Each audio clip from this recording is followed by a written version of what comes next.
Je m'adresse à toute ma population de la province du Kassai-Oriental, particulièrement les opérateurs économiques qui évoluent dans les secteurs du transport, du commerce général, du petit commerce.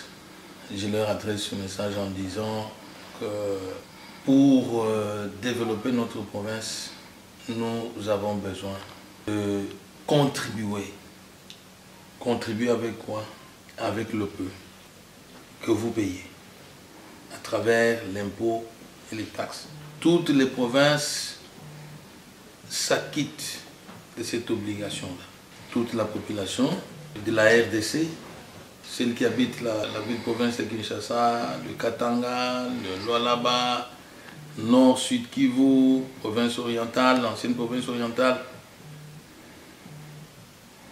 la population qui veut que leur province avance, aille de l'avant, paye l'impôt, paye la taxe. On a passé 11 ans, le temps pour nous de sensibiliser la population à avoir cette culture fiscale, parfois à faire des sacrifices nous-mêmes. Aujourd'hui, où nous n'avons pas la rétrocession, qui vient assez rarement d'ailleurs, que faire? Nous allons assister impuissamment à la destruction de la province, ou plutôt nous voulons vraiment sa reconstruction. Si nous voulons sa reconstruction, acquittons-nous de cette obligation-là. Quand les agents de l'État arrivent devant vous, ce n'est pas pour vous tracasser, non, c'est pour vous demander de vous acquitter de votre obligation. N'agressez pas l'agent percepteur de l'impôt, de la taxe. Accueillez-les, et quand vous l'avez bien accueilli, je crois que les choses se passent normalement bien. Ceux qui ont accueilli les agents percepteurs, Mwambi et autres agents, tout s'est bien passé sans problème. Donc dans la courtoisie et dans le fair play. Voilà ce que je demande à la population. Quant aux politiciens qui se mêlent des taxes et des impôts, qui cherchent leur positionnement, leur repositionnement, je demande à la population, aux commerçants de se démarquer de ces politiciens-là.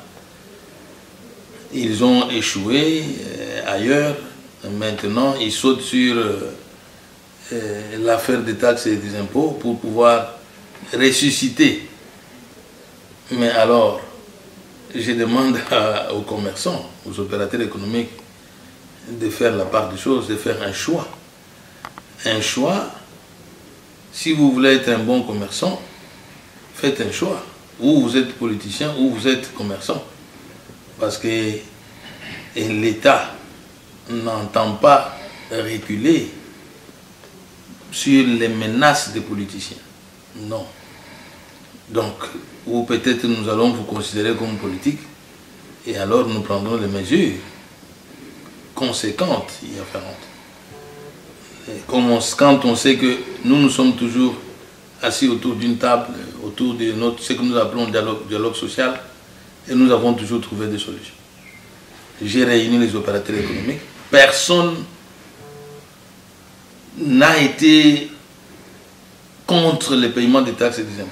Tout le monde a reconnu la pertinence de payer les taxes et les impôts. Tout le monde à l'unanimité. La réunion qu'on a eue avec toutes les forces vives, toute la société civile plurielle, donc tout le monde a reconnu qu'il faut payer les taxes et les impôts.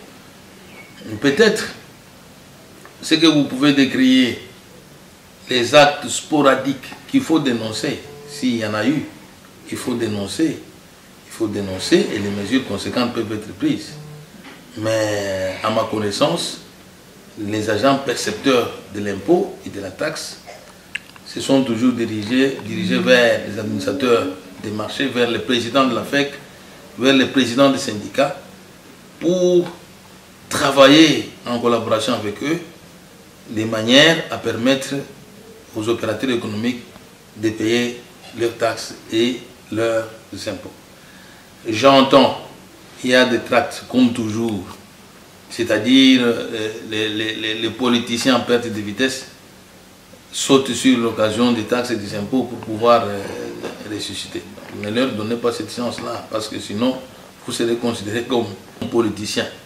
Donc je demande une fois de plus à la population, commerçants, tous opérateurs économiques, ceux qui sont dans le secteur du transport, de pouvoir travailler et travailler normalement. 20, le 21, le 22, le 23, le 24, le 25, du 1er au 30, sans arrêt. Sans arrêt. Ne suivez pas les politiciens. Ils ont leurs raisons. Donc, ailleurs. Mais eux, vous, opérateurs économiques, travaillez. Travaillez. S'il y a des solutions à trouver, nous les trouverons ensemble. Vous êtes nos partenaires privilégiés. Nous vous aimons. Personne n'est contre vous. Nous avons travaillé 11 ans. Je suis à la tête de la province. Donc, je sais de quoi je parle. Mais je veux aussi que nous puissions nous développer. Nous ne pouvons pas rester derrière les autres ou courir derrière les autres. Non. Nous voulons être aux commandes. Nous voulons être vraiment la tête, comme la Bible le dit, la tête et non le cœur. Voilà mon appel. Que ne suivez pas les messages des politiciens en perte de vitesse qui cherchent leur positionnement politique, qu'ils ont déjà perdu parce qu'ils nous ont distraits depuis très longtemps. Et ils n'ont rien fait. Toutes leurs promesses s'avèrent intenables. Donc, ils nous ont trompés. Maintenant, nous avons besoin d'aller de l'avant, de développer notre province.